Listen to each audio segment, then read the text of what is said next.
Bihar news में स्वागत है आपका दोस्तों। मैं हूं फिरदौस गनी और आप देख रहे हैं केडीबी लाइव। दोस्तों आज हो चुका है 11 अक्टूबर 2023। तो आज की पूरे बिहार की टॉप न्यूज़ लेकर आए हैं आपके लिए। दोस्तों वीडियो शुरू करने से पहले आपको बता दें कि अगर आप नए आए हैं इस चैनल पर तो फिर चैनल को सब्सक्राइब करके बेल आइकन को प्रेस कर दीजिए और साथ ही वीडियो को लाइक कर दीजिए, अपने दोस्तों के साथ शेयर भी कीजिए। तो चलिए शुरू करते हैं आज की पूरे बिहार की टॉप न्यूज़। दोस्तों आज बिहार न्यूज़ की शुरुआत टॉप हेडलाइन के साथ करते हैं।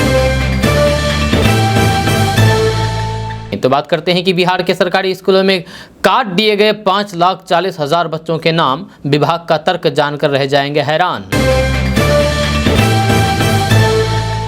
बिहार में 70,000 शिक्षकों की ज्वाइनिंग को लेकर के बड़ा अपडेट। कितनी मिलेगी सैलरी, आगे आपको बताएंगे विस्तार से। बिहार के सरकारी स्कूलों में तैयार होगी नई कंप्यूटर लैब, हर रोज लगेगी एक क्लास। बुर्ज खलीफा देखने अब नहीं जाना पड़ेगा दुबई। बिहार में नवरात्रि पर यहां बन रहा है भव्य बुर्ज खलीफा। बिहार के मुखिया जी पर नीतीश सरकार कसेगा लगाम, अब नहीं कर सकेंगे ये काम। कैबिनेट में पास होते ही मच गया हंगामा। बीजेपी के दरवाजे बंद, ऐलान पर जेडीयू का बड़ा हमला।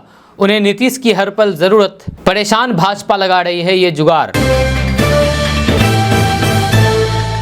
नीतीश कैबिनेट का बड़ा फैसला, पैक्सों को मिलने वाला प्रोत्साहन राशि में बढ़ोतरी। बिहार में आईफोन के लिए युवक ने रची खुद के अपहरण की साजिश, कहानी जानकर रह जाएंगे दंग।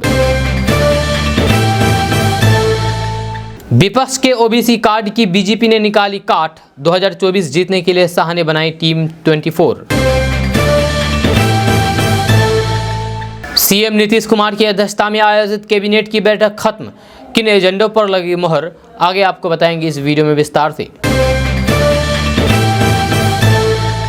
बिहार में डाकघरों का हाल बुरा हाल, कहीं किराया नहीं देने के कारण हुई तालाबंदी तो कहीं डाक कर्मचारी अंधेरे में काम करने को हुए मजबूर।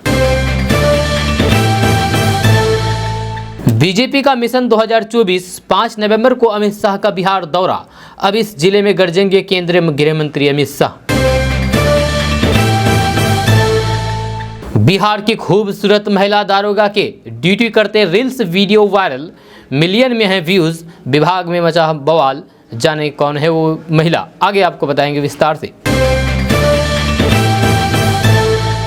बिहार के कश्मीर वाल्मीकि नगर में बिताए सुकून के पल, जंगल सफारी से लेकर खूबसूरत पहाड़ियों का करे दीदार। लालू राबड़ी ने बिहार को दिशाहीन कर दिया, तेजस्वी से भला नहीं होने वाला, बोले प्रशांत किशोर। मोदी सरकार ने बेरोजगारी दर में लगाई ब्रेक, 6 साल के निचले स्तर पर पहुंची बेरोजगारी दर। जाने क्या है पूरा अपडेट, आगे आपको बताएंगे विस्तार से। दोस्तों बात करते हैं विस्तार से। तो बात करते हैं कि शिक्षा विभाग के एक्शन से ऐसा लग रहा है कि अपर मुख्य सचिव के पाठक किसी को बकसने के मोड में नहीं है। के पाठक के आदेश के बाद प्रारंभिक से लेकर के माध्यमिक विद्यालय से अब तक 5,39,466 छात्र छात्राओं के नामांकन रद्द किए जा चुके हैं।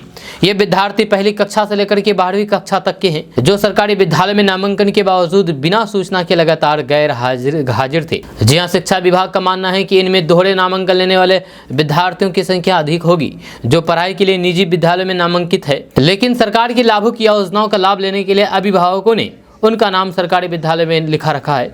जहाँ ऐसे विद्यार्थी सरकारी विद्यालयों से लगातार गैर हाजिर चल रहे थे। जहाँ शिक्षा विभाग की मॉनिटरिंग रिपोर्ट के मुताबिक सरकारी विद्यालयों में गैर हाजिर चल रहे करीब 5,40,000 विद्यार्थियों के नाम काटे जा चुके हैं। दोस्तों बात करते हैं कि बिहार की सियासत इन दिनों तेज है। जय इसी बीच एक और बड़ी खबर सामने आ रही है। सूत्रों से मिली जानकारी के अनुसार पूर्व सांसद और बाहुबली नेता आनंद मोहन जदयू का दामन थाम सकते हैं। माना जा रहा है कि आनंद मोहन अपनी पत्नी लवली आनंद और बेटे चेतन आनंद के साथ जदयू का दामन थाम सकते हैं। जानकारी के अनुसार दुर्गा पूजा के बाद आनंद मोहन जदयू में शामिल हो जाएंगे। दरअसल कुछ दिनों पहले ही आनंद मोहन ने सीएम आवास पर मुख्यमंत्री सीएम नीतीश कुमार से मुलाकात की थी। तब से कयास लगाया जा रहा है कि आनंद मोहन जदयू में शामिल हो सकते सकते हैं। जब वहीं आनंद मोहन के छोटे बेटे जो आरजेडी के विधायक हैं वह भी अपने पिता के साथ जदयू में शामिल हो सकते हैं। आपको बता दूं कि आरजेडी के सांसद मनोज झा के बयान के राज्यसभा में ठाकुरों वाली टिप्पणी के बाद से ही आनंद मोहन नाराज चल रहे थे। जहां आनंद मोहन के बेटे ने सबसे पहले ठाकुरों वाले बयान को लेकर के पलटवार किया था, जिसके बाद आनंद मोहन ने राजद सांसद की जीभ खींच करके उछाल देने की बात कही थी। जहां इस मामले में लालू प्रसाद यादव ने सांसद मनोज झा का साथ देते हुए उनकी बातों से को सही कहा था। साथ ही लालू प्रसाद यादव ने कहा था कि मनोज झा विद्वान आदमी है और फिर उनका कहना गलत नहीं था, जिसके बाद से ही आनंद मोहन नाराज चल रहे हैं। अब वे आरजेडी छोड़कर के जेडीयू का दामन थामने वाले हैं। दोस्तों बात करेंगे कि बिहार के एक और उत्पाद को अब अंतर्राष्ट्रीय बाजार में पहचान मिलेगी। बिहार के पश्चिमी चंपारण के उत्पाद मरचा धान को शनिवार को केंद्र सरकार ने जियोग्राफिकल इंडेक्शन यानी कि जीआई टैग दे दिया है। जीआई टैग मिलने से यहाँ के किसानों को अब काफ़ी लाभ मिलने की संभावना है। जहाँ किसानों को अब मरचा धान का बेहतर दाम मिल पाएगा। जहाँ इससे पहले बिहार के 5 कृषि उत्पादकों को जीआई टैग मिल चुका है, जिसमें मुजफ्फरपुर की लीची, भागलपुर का जर्दालू आम, कतरनी चावल, मिथिला का मखाना शामिल है। अब मरचा धान को जीआई टैग मिलने के बाद बिहार के कृषि उत्पादकों की संख्या 5 से बढ़कर के 6 हो गई है। दोस्तों बात करते हैं कि बिहार में डेंगू के मामले काफ़ी बढ़े हुए हैं। जब पटना डेंगू का हॉट स्पॉट बना हुआ है, अब तक 3000 से अधिक मामले सामने आ चुके हैं। ऐसे में अस्पतालों में डेंगू को लेकर के क्या व्यवस्था है, इसका निरीक्षण को लेकर के नेता प्रतिपक्ष विजय कुमार सिन्हा ने भाजपा विधायक दल के प्रतिनिधिमंडल के साथ पीएमसीएच पहुंचे। इस दौरान पीएमसीएच में गंदगी देख कर के भड़क गए और सरकार से खूब सवाल किए। मौके पर मौजूद श्रेयसी सिंह और तमाम विधायक ने सरकार को फेल बताया है। भाजपा विधायक दल के नेता ने पीएमसीएच के वार्ड का भ्रमण किया, जहां डेंगू वार्ड से लेकर के तमाम वार्डों में मरीजों से हालचाल जाना। जब वार्ड के अंदर काफ़ी अधिक झोल और मकरा जाल नजर आने के कारण तमाम भाजपा विधायक काफ़ी नाराज दिखे। परिवार वालों ने भी अस्पताल में गंदगी और फिर पीने के स्वच्छ पानी को किल्लत को लेकर के काफ़ी शिकायत की। जहाँ इस मौके पर अस्पताल के कुछ चिकित्सक जरूर नजर आए। दोस्तों बात करते हैं कि बिहार के सरकारी स्कूलों में अब हर दिन कंप्यूटर क्लास चलाया जाएगा। जहां अब बच्चे हर दिन 1 घंटा कम से कम कंप्यूटर क्लास करेंगे। ऐसे में अगर आपका भी बच्चा सरकारी स्कूल में पढ़ते हैं तो आपके लिए बड़ी खुशखबरी है। आपको बता दें कि बिहार के 4707 यानी कि 4707 सरकारी स्कूलों में प्रथम चरण में कंप्यूटर लैब तैयार की जाएगी। जब प्रथम चरण में पटना जिले में 175 स्कूलों में IT लैब यानी कि कंप्यूटर लैब तैयार होगी। जहाँ इनमें से 109 में स्कूलों में कंप्यूटर लगाने के लिए 6 एजेंसी को जिम्मेदारी दी गई है, जिसमें अब तक 28 स्कूलों में कंप्यूटर लगाए जा चुके हैं। जहाँ इससे पहले भी सरकारी स्कूलों में कंप्यूटर लगाए गए थे, जहाँ ठीक से देखभाल नहीं होने के कारण ये कबाड़ बन गए हैं, जिनको शिक्षा विभाग के अपर मुख्य सचिव के पाठक के निर्देश पर कबाड़ के भाव बेचना पड़ा। लेकिन इस बार से कंप्यूटर की देखभाल के लिए एजेंसी की ओर से ऑपरेटर रखने की व्यवस्था की गई है।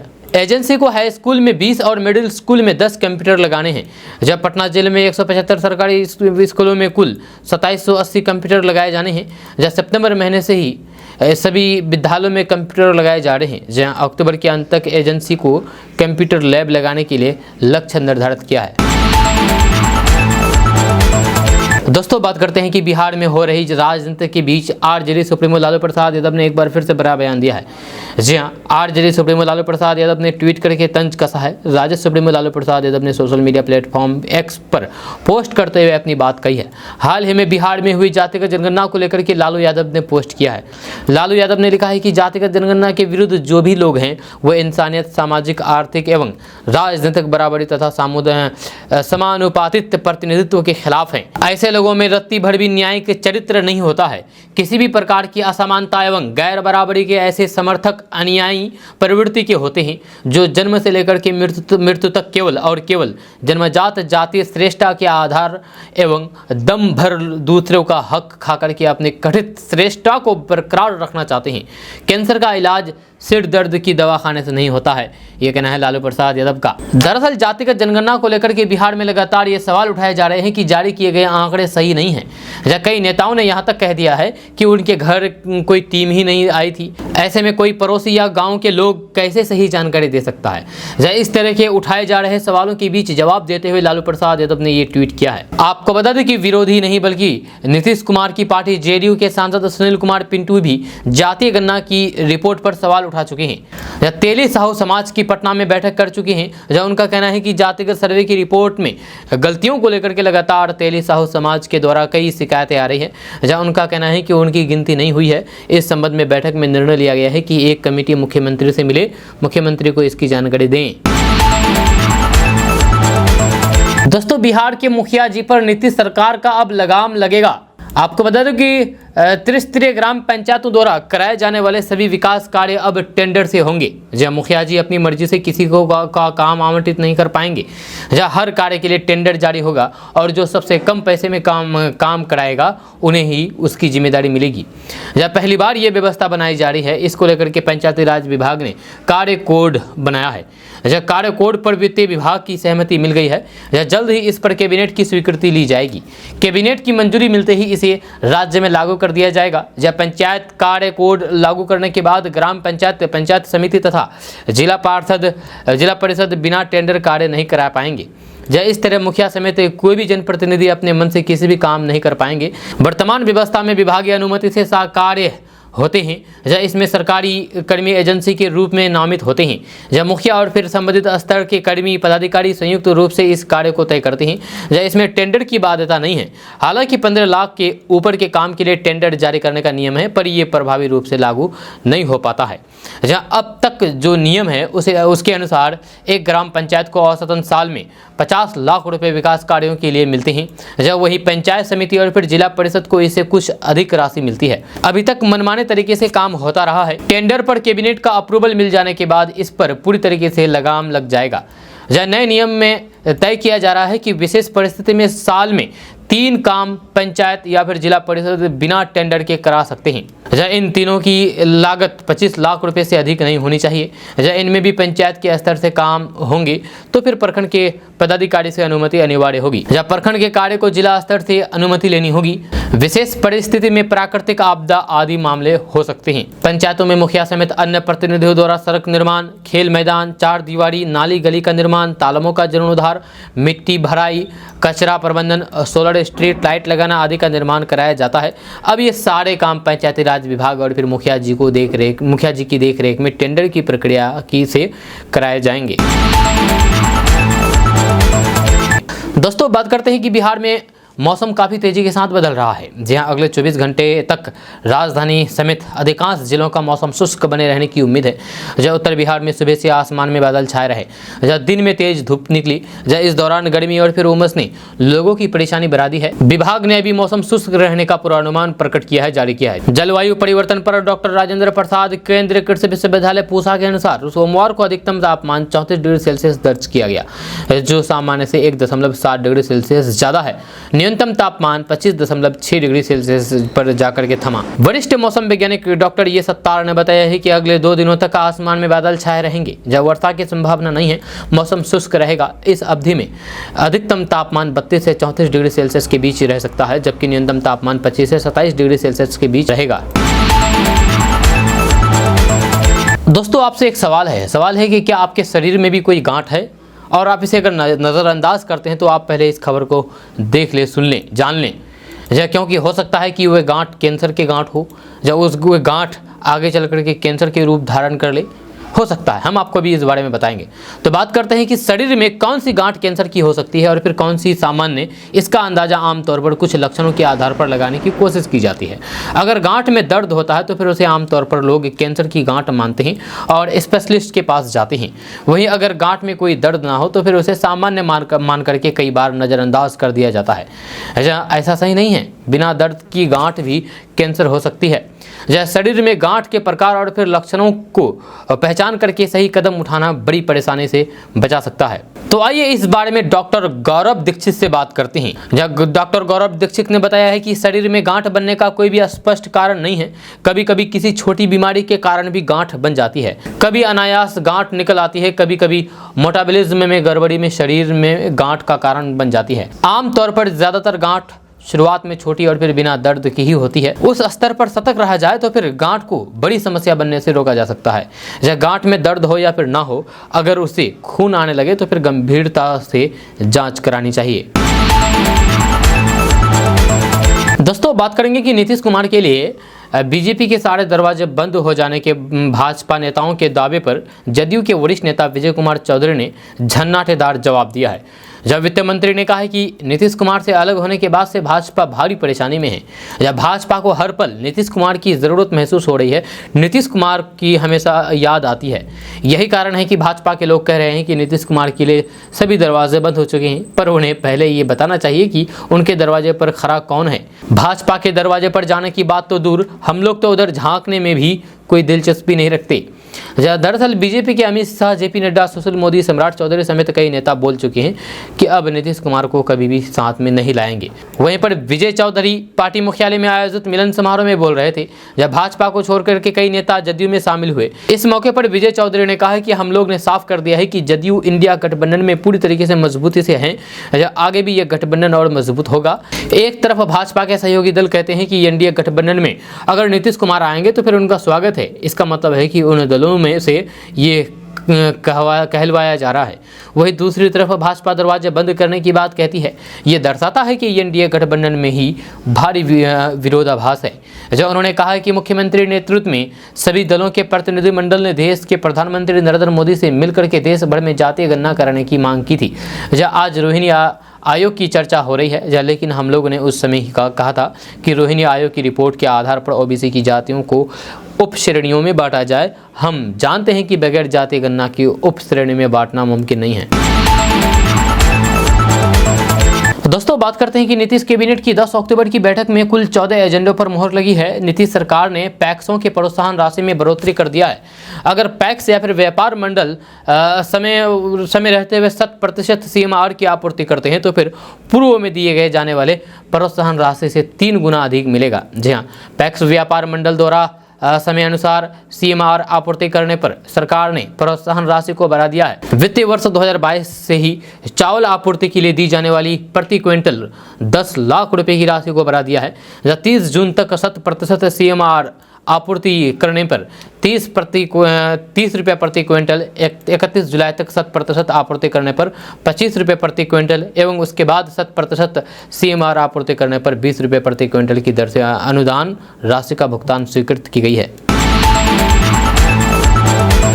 दोस्तों, कहते हैं कि इंसान अपने शौक को पूरा करने के लिए कई बार गलत कदम भी उठा लेते हैं। बिहार के नालंदा में भी कुछ ऐसा ही हुआ है। एक 23 साल के युवक ने आईफोन के लिए खुद के अपहरण की साजिश रच डाली। हालांकि मामला दर्ज होने के बाद पुलिस ने 8 अक्टूबर को लड़के को सही सलामत बरामद कर लिया है। जब बीते सोमवार को राजगीर डीएसपी ने प्रेस कॉन्फ्रेंस करके इस कांड की पूरी जानकारी दी है। जब नालंदा के इस युवक का ये कारनामा चर्चा का विषय बना हुआ है। इसकी पूरी कहानी जानकर के आप दंग रह जाएंगे। यह युवक को महंगे मोबाइल का शौक था, उसे आईफोन लेना था, या इसके लिए उसने अपने घर वालों से फ़ोन पर फिरौती मांगी थी। जब अपने घर वालों से ही फ़ोन पर फिरौती मांगी थी। बेटे के अपहरण की घर वालों ने पुलिस को सूचना दी। मामला दर्ज करके पुलिस जांच में जुट गई। 23 वर्षीय युवक अमित कुमार को बरामद करने के लिए SIT का गठन किया गया। इसके बाद युवक को दीपनगर थाना के कंचनपुर गांव से पुलिस ने बरामद कर लिया। युवक कतरी सराय थाना इलाके के बहादुरगंज गांव का रहने वाला है। इसकी मां रंजू देवी ने 5 अक्टूबर को अपने बेटे के अपहरण करके फिरौती मांगने का मामला दर्ज कराया था। सकुशल बरामद हुए युवक ने मीडिया को बताया है कि महंगा आईफोन लेने का शौक था, माता पिता पैसे नहीं दे रहे थे। 80,000 रुपये लेने के लिए उसने खुद के अपहरण की साजिश रची थी, जब वह अपने दोस्त के यहाँ छुप करके रह रहा था। राजगीर डीएसपी प्रदीप कुमार ने बताया है कि अपहरण का मामला दर्ज होने के बाद पुलिस जांच में जुट गई थी। जिस नंबर से फिरौती मांगी गई थी उस मोबाइल नंबर का लोकेशन ट्रेस करके युवक को सकुशल बरामद कर लिया गया है। युवक ने बताया है कि माता पिता से पैसा ठगने के लिए ऐसा कदम उसने उठाया था। थाने में परिवार वालों ने आवेदन दिया था। मोबाइल फोन से व्हाट्सएप के माध्यम से कॉलिंग करके 80,000 की फिरौती मांगी थी। दोस्तों, बिहार लोक सेवा आयोग द्वारा ली गई शिक्षक भर्ती परीक्षा का रिजल्ट आने से पहले ही एक लेटर वायरल हो रहा है। ये लेटर वेरिफिकेशन से संबंधित है। इसमें लिखा गया है कि शिक्षक बहाली परीक्षा में पास करने वाले अभ्यर्थियों का डॉक्यूमेंट्स वेरिफिकेशन 15 से 21 अक्टूबर तक होगा। इसमें 17 और 18 अक्टूबर को माध्यमिक स्तर के कक्षा के अभ्यर्थियों के डॉक्यूमेंट्स का वेरिफिकेशन होगा। वहीं 19, 20 और 21 अक्टूबर को प्राथमिक स्तर के कक्षा के अभ्यर्थियों का डॉक्यूमेंट्स का वेरिफिकेशन होगा। इस वायरल लेटर पर शिक्षा विभाग बिहार सरकार अंकित है। जी हाँ, हालांकि शिक्षा विभाग या फिर बिहार लोक सेवा आयोग की ओर से इस वायरल लेटर की पुष्टि नहीं की गई है। दोस्तों बात करते हैं कि भारतीय जनता पार्टी यानी कि बीजेपी ने विपक्षी दलों के ओबीसी कार्ड की काट निकाल ली है। जी हां, जातिगत जनगणना को लेकर के कांग्रेस जिस तरीके का माहौल बना रही है उसे काउंटर करने के लिए बीजेपी ने एक खास तरीके की रणनीति बनाई है। बीजेपी ने पीएम विश्वकर्मा योजना के जरिए समाज के पिछड़ा और अति पिछड़ा वर्गों को साथ देने के लिए केंद्रीय गृह मंत्री अमित शाह की अगुवाई में एक बैठक की। इस बैठक में अमित शाह ने 2024 फतह करने के लिए 24 चुनिंदा नेताओं की एक टीम बनाई है। टीम में प्रत्येक सदस्य को 1 से 2 सदस्यों का प्रभार दिया गया है, जहां इन नेताओं की पीएम विश्वकर्मा योजना से होने वाले लाभ और भविष्य के लाभार्थी वर्ग तक पहुंचने की होगी। सूत्रों के मुताबिक गृह मंत्री अमित शाह की ये करीब 3 घंटे तक बैठक चली, जहां इस बैठक में मौजूद नेताओं को पीएम विश्वकर्मा योजना के लाभ को जन जन तक पहुंचाने और फिर लोगों को आगाह करने का लक्ष्य दिया है। सूत्रों ने बताया है कि पीएम विश्वकर्मा योजना के तहत अगले 5 सालों में लगभग 30 लाख लाभार्थियों को फायदा दिया जाना है, यानी कि हर साल लगभग 6 लाख लाभार्थी इसे प्रत्यक्ष फायदा उठा सकते हैं उठाने वाले हैं। सबसे पहले अल्पकालिक ट्रेनिंग के दरमियान 3500 से 7500 का इंस्ट्रीमेंट मिलेगा। उसके बाद कामगारों को पहली किस्त में 1 लाख और फिर दूसरी किस्त में 2 लाख यानी कि कुल 3 लाख का कोलेट्रल फ्री लोन महज 5% ब्याज पर दिया जाएगा। ऐसे में इस योजना से फायदा उठाने वाली कामगार जातियों के बीच जागरण और फिर इससे होने वाले लाभ को लेकर के जागरूकता फैलाने का काम तेजी से बीजेपी करेगी। मेरी जानकारी के मुताबिक सितंबर में योजना के लॉन्च से लेकर के अब तक करीब 2 लाख कामगार जातियों के लोगों ने आवेदन कर चुके हैं। अब पार्टी देश के पारंपरिक शिल्पकार जातियों के बीच अगले 2-3 महीनों में ज़्यादा से ज़्यादा पहुँच सके इसके लिए पूरा प्रबंध करने में जुटी हुई है। दोस्तों बात करते हैं कि बिहार में आगामी चुनाव को लेकर के राजनीतिक पार्टियों ने रणनीतियां बनानी शुरू कर दी है। जब वही जाति आधारित गणना रिपोर्ट के बाद विपक्षी नेताओं के साथ साथ पार्टी नेताओं ने भी सरकार को घेरना शुरू कर दिया है। सियासी गलियारों में ये चर्चा तेज हो गई है कि तेजस्वी यादव का सीएम बनने का सपना उनके पार्टी के नेता ही साकार होने नहीं देंगे। जहां तेजस्वी यादव के लिए जाति आधारित गणना रिपोर्ट ही मुसीबत बन चुका है। अब पार्टी के नेता ही प्रदेश सरकार यानी कि बिहार सरकार के खिलाफ मोर्चा खोल रही है। इसी क्रम में एमएलसी रामबली सिंह चंद्रवंशी ने जाति आधारित गणना रिपोर्ट के आधार पर ही मोर्चा खोल दिया है। और आरजेडी के नेता रामबली सिंह चंद्रवंशी ने कहा है कि जाति आधारित गणना रिपोर्ट के मुताबिक सबसे ज्यादा आबादी अति पिछड़ा समुदाय की है, इसलिए मुख्यमंत्री की कुर्सी ईबीसी को मिलनी चाहिए। आपको बता दें कि सीएम बनने का सपना देख रहे तेजस्वी यादव ओबीसी से हैं। यह जाति आधारित गणना रिपोर्ट्स के मुताबिक ओबीसी की 30 जातियों को मिलाकर के तादाद 27% है। यह 27% तादाद में यादव समुदाय 14% है। वही जातीय गणना के मुताबिक ईबीसी की आबादी 36% है। इसमें 112 समुदाय शामिल है। रामबली सिंह चंद्रवंशी ने कहा है कि प्रदेश में यानी कि बिहार में गांव की गलियों से लेकर के शहर की सड़कों तक अति पिछड़ा समुदाय के लोग जाग गए हैं। जब सभी लोग समझदार हो चुके हैं, जब खुद के साथ हो रही नाइंसाफी और फिर हकमारी की भी समझ रख रहे हैं। गणना रिपोर्ट्स की माने तो सबसे बड़ा समुदाय अति पिछड़ा वर्ग की ही है, इसलिए सत्ता में अति पिछड़ा की बात होनी चाहिए। जहां जाति आधारित गणना रिपोर्ट में गड़बड़ी नहीं है तो फिर प्रदेश सरकार वार्ड वाइज सूची निकाल दें। दफ्तर में बैठ कर के तादाद बढ़ाने वाली सियासी साजिश है, इसका पोल खुल जाएगा। दोस्तों बिहार में डाकघरों की स्थिति खराब नजर आ रही है। एक दिन पहले छपरा जिले से खबर सामने आई थी कि 6 माह से किराए का भुगतान नहीं करने के कारण मकान मालिक ने तालाबंदी कर दी थी। वहीं भागलपुर के प्रधान डाकघर के हालात भी बेहद खराब है। यहां भागलपुर प्रधान डाकघर के डाक कर्मचारी कई महीनों से अंधेरे में काम करने को मजबूर हैं और लाचार हैं। भागलपुर प्रधान डाकघर का सारा कामकाज सरकारी बिजली के भरोसे चल रहा है। जब बिजली कटते ही प्रधान डाकघर का कार्यालय अंधेरे में तब्दील हो जाता है। जहां बिजली जाने के बाद सारा इलेक्ट्रिक सिस्टम जैसे यूपीएस सहित कंप्यूटर भी काम करना बंद कर देता है और डाक कर्मचारी सहित आम लोगों को भारी दिक्कतों का सामना करना पड़ता है। जब वही भारतीय डाक विभाग पूर्व प्रक्षेत्र भागलपुर की डाक अध्यक्ष मनोज कुमार ने आयोजित एक प्रेस कॉन्फ्रेंस के दौरान प्रधान डाकघर कार्यालय में बिजली की समस्या को लेकर के पत्रकारों के सवालों पर उन्होंने कहा कि मुझे बहुत पहले बिजली की समस्या थी, लेकिन समस्या को दूर कर दिया गया है। अब बिजली कटते ही जनरेटर की सुविधा उपलब्ध है, लेकिन प्रेस कॉन्फ्रेंस समापन के तुरंत बाद ही बिजली कटी और भागलपुर का प्रधान डाकघर कार्यालय अंधेरे में तब्दील हो गया और डाक विभाग के बड़े अधिकारियों की पोल खुल गई। जहां कुछ डाक कर्मचारी मोबाइल से अपना काम करने लगे, जबकि कुछ डाक कर्मचारी बाहर आकर के खड़े हो गए। जब वहीं ऐसी स्थिति कई महीनों से चलने की बात बताई जा रही है। दोस्तों, बिहार में बीजेपी विधायक ने सरकारी अस्पताल के डॉक्टर पर जानलेवा हमला करने की कोशिश की है। जब सरकारी अस्पताल के डॉक्टर पर बीजेपी के विधायक ने जानलेवा हमला करने की कोशिश की है। जब मरीज को उचित व्यवस्था न मिलने पर दूसरे अस्पताल में रेफर करने पर यह विवाद शुरू हुआ था और डॉक्टर ने विधायक और उनके समर्थकों पर हमला करने का आरोप लगाया है। वहीं विधायक ने अपने पक्ष में बताया है कि मैं सिर्फ अपने मरीज के बारे में डॉक्टर से बात करने अस्पताल गया था, लेकिन डॉक्टर मेरी बात नहीं सुनी और फिर मरीज के साथ दुर्व्यवहार करने लगे। मामला बिहार के मुंगेर सरकारी अस्पताल का है। डॉक्टर ने पुलिस को बताया है कि इमरजेंसी वार्ड में एक न्यूरो का मामला आया था, जब मैंने उसे बेहतर इलाज के लिए हायर सेंटर रेफर कर दिया। इस पर मरीज के परिवार वालों ने मुझसे विधायक से बात करने के लिए कहा। मैंने बात करने से मना कर दिया। दूसरी तरफ फोन पर मौजूद विधायक ने मुझसे पूछा। मैंने अपना नाम बताने से मना कर दिया। मैंने मरीज के परिवार वालों को समझाया कि मैंने अपना पूरा काम कर दिया है, अब आप मरीज को हायर सेंटर ले जाए। फिर मैं अपने केबिन में चला गया। जब कुछ समय बाद विधायक प्रणब कुमार अपने समर्थकों सहित अस्पताल आ गए और फिर शोर करते हुए आपातकालीन वार्ड में घुस गए और मेरे साथ मारपीट करने लगे। जब मैंने उनको समझाने की कोशिश की तो फिर विधायक ने मेरी गर्दन पर दबाने की कोशिश की।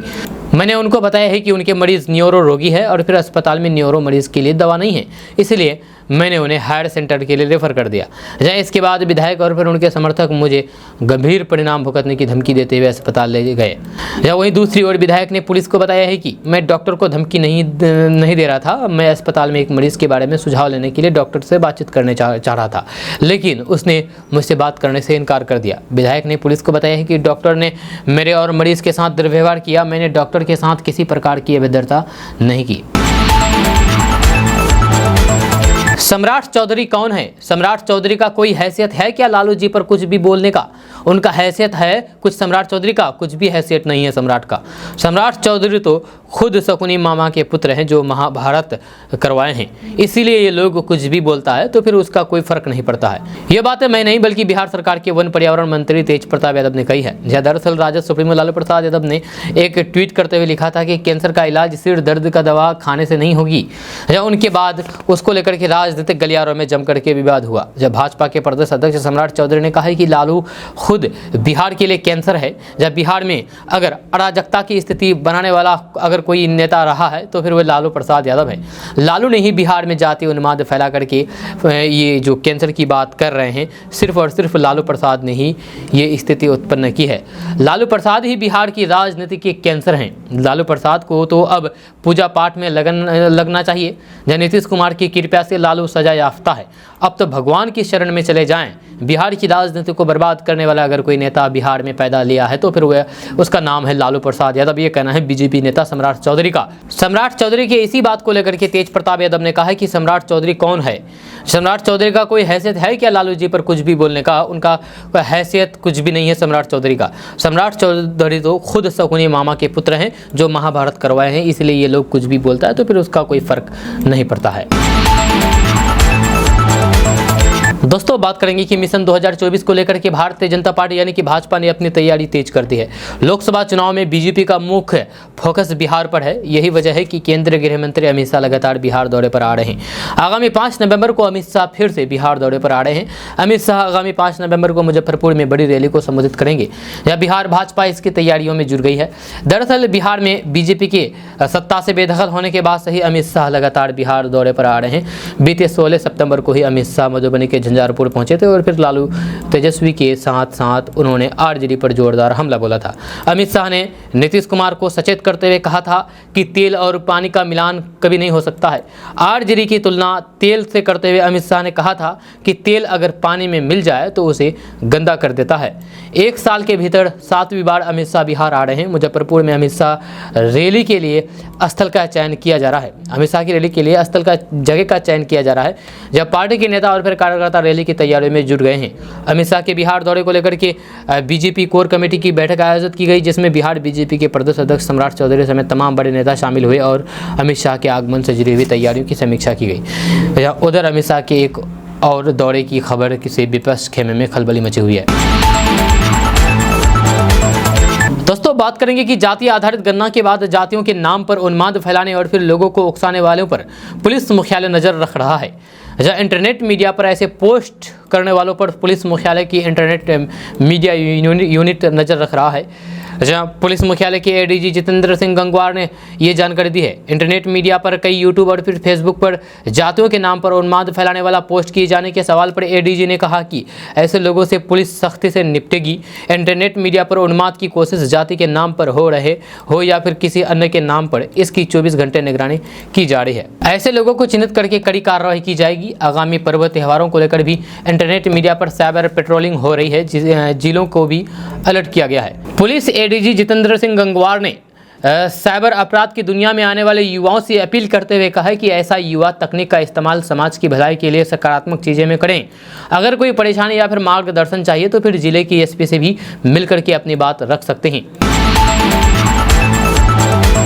दोस्तों, बात करेंगे कि बिहार सरकार ने गंगा नदी में कम पड़ रही मछलियों की संख्या बढ़ाने को लेकर के कवायद तेज कर दी है। इसके लिए सरकार ने रिवर रेचिंग कार्यक्रम की शुरुआत की है, जहां इसके तहत बिहार में बक्सर से लेकर के कहलगांव तक बह रही गंगा में मछलियों की लुप्त हो रही देसी प्रजाति रेहू और फिर कतला की संख्या बढ़ाने को लेकर के मुंगेर जिला की सीमा पर पड़ने वाली गंगा में 4 लाख रेहू और कतला मछली का जीरा गिराया जाएगा। जहाँ इससे डॉल्फिनों की संख्या में भारी बढ़ोतरी होगी, जहाँ वहीं प्रवासी पक्षियों का आगमन भी बढ़ेगा, जबकि मछुआरों की आर्थिक स्थिति भी समृद्ध होगी। जब मछलियों की संख्या बढ़ने के बाद जल की गुणवत्ता में भी सुधरेगी। बताया जाता है कि कई सालों की बिहार के गंगा नदी और फिर कोसी नदी में मछलियों की संख्या में लगातार गिरावट हो रही है, जहाँ खास करके मूल प्रजाति की रेहू और फिर कतला की संख्या में लगातार कमी देखी गई है।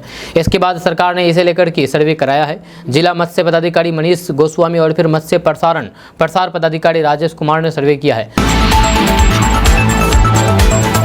दोस्तों, सरकारी ड्यूटी पर अक्सर लोग अपने रील्स वीडियो बना करके अपलोड कर देते हैं, लेकिन कभी कभी ये परेशानी का कारण भी बन जाती है। जब बिहार के मुंगेर जिले में तैनात एक महिला दारोगा के साथ भी कुछ ऐसा हुआ है, जिसकी वर्दी में रील्स वीडियो बनाते हुए वायरल हो गए हैं।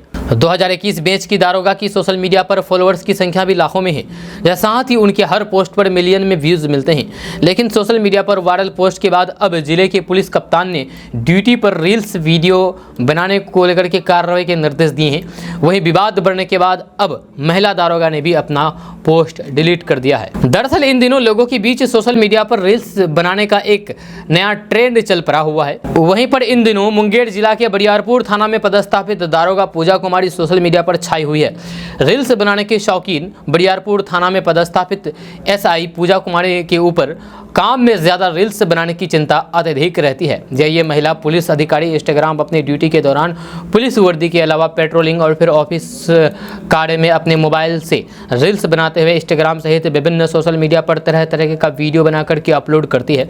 जहाँ इन महिला पुलिस अधिकारियों के फॉलोअर्स भी इतने ज़्यादा हैं कि कोई भी एक वीडियो अगर इंस्टाग्राम पर डालते हैं तो फिर उन्हें मिलियंस में व्यूज़ मिलता है और लोग तरह तरह का कमेंट करते हैं और फब्तियाँ भी लिखते हैं। जबकि इन महिला पुलिस अधिकारी का इंस्टाग्राम पर 7 लाख से अधिक फॉलोअर्स है। वहीं वहाँ रील्स बनाने वाले पुलिस अधिकारी के आगे सड़क पर वाहन जाम सहित थाना में लंबित पड़ा केस को ध्यान नहीं दे करके रील्स बनाने में शौकीन रहते हैं। नक्सल प्रभावित क्षेत्र में ऋषिकुंड सहित जंगली इलाके में भी गश्ती के दौरान एसआई महिला पुलिस अधिकारी के द्वारा अपने सहयोगी पुलिस जवान के हाथों में मोबाइल दे करके जहां तहां रील्स बना करके उसे सोशल मीडिया पर डाला जाता है, जो ये एक जिम्मेदार पुलिस अधिकारियों के लिए गैर कानूनी है। यह इतना ही नहीं, अधिकारी अपनी पूरी दिनचर्या का वीडियो बना करके डालती है, जिससे पुलिस की गोपनीयता और फिर अनुशासन पर भी बड़ा सवाल खड़ा करती है। आपको बता दूं कि जिसमें आम लोगों के अलावा वर्दीधारी पुलिस अधिकारी भी अब रील्स बनाने के शौकीन हो गए हैं। इसका मुख्य कारण है सुबह से लेकर के शाम तक हर गतिविधि और फिर एक्टिविटी को अपने मोबाइल में कैद करते हुए उसे इंस्टाग्राम, फेसबुक सहित अन्य सोशल मीडिया पर अपलोड किया जाता है और अपने फॉलोअर्स को बढ़ाने के लिए तरह तरह का वीडियो बना करके सोशल मीडिया पर अपलोड किया जा रहा है, जिसमें युवाओं के अलावे महिला सहित अब पुलिस अधिकारी भी इसमें शामिल हो गए हैं। जहाँ अक्सर सड़कों पर चलने के बाद, मॉर्निंग वॉक के दौरान, पार्क में टहलने के दौरान लोग मोबाइल में तरह तरह का वीडियो बना करके उसे रील्स में कन्वर्ट करके इंस्टाग्राम, फेसबुक सहित तरह तरह के सोशल मीडिया पर अपलोड करके फॉलोअर्स को खुश करने का एक नया ट्रेंड बना दिया गया है, जिसका क्रेज अब वर्दीधारियों पर भी देखने को मिल रहा है। वहीं मुंगेर के एसपी जगन्नाथ जला रेड्डी ने बताया है कि इस तरह की जानकारी मुझे भी मिली है, मामले की जाँच की जाएगी और फिर सत्यता पाने पर कार्रवाई की जाएगी। दोस्तों, खुले आसमान में चिड़िया के चहचहाने और चहुं ओर हरियाली को समेटे फूल पौधे हो और रास्ते पर स्वच्छंद विचरण करते वन जीवे देखना है तो फिर बिहार का कश्मीर कहे जाने वाली वाल्मीकि नगर में का दीदार जरूर करें। वाल्मीकि नगर टाइगर रिजर्व यानी कि वीटीआर में खूबसूरत कोड एरिया में जंगल सफारी का भी आनंद ले सकेंगे। इस नए सत्र में वीटीआर प्रशासन पर्यटन के लिए तैयारी कर रहा है। यह पर्यटकों के स्वागत के लिए वीटीआर की तैयारी अंतिम चरण में है। यह सब कुछ ठीक ठाक रहा तो फिर आगामी 15 अक्टूबर से पर्यटक जंगल सफारी का भरपूर लुत्फ उठा सकेंगे। यहाँ इको टूरिज्म पॉलिसी के तहत इस बार वाल्मीकि नगर के संभावित क्षेत्रों को प्रकृति को बगैर नुकसान पहुँचाए पर्यटकों को लुभाने वाले सुविधाओं को जोड़ा भी जा रहा है, जिससे कि पर्यटन को बढ़ावा मिलने की उम्मीद है। ऐसे में अगर आप भी घूमने फिरने का शौक रखते हैं और बिहार के रहने वाले खासकर तो आप वाल्मीकि नगर टाइगर रिजर्व जा सकते हैं या वहाँ पर अपना दिन गुजार सकते हैं, घूम फिर कर सकते हैं जहाँ, क्योंकि यहाँ पर टूरिज्म के लिए अच्छा जगह है। इसको अब विकसित किया जा रहा है। विकसित करने के बाद आम लोगों के लिए ये टूरिस्ट प्लेस खोल दिया जाएगा। लोग घूम फिर कर सकेंगे और अपना मन फ्रेश कर सकेंगे। दोस्तों, आज का न्यूज़ बस यहाँ तक। कैसा लगा आपको नीचे कमेंट बॉक्स में कमेंट करके ज़रूर बताइएगा। अगर आप हमारे चैनल पर नए आए हैं तो फिर चैनल को सब्सक्राइब करके बेल आइकन को प्रेस कर दीजिए और साथ ही वीडियो को लाइक कर दीजिए, अपने दोस्तों के साथ शेयर भी कीजिए। तो चलिए मिलते हैं फिर नेक्स्ट वीडियो के साथ। तब तक के लिए जय हिंद, जय बिहार।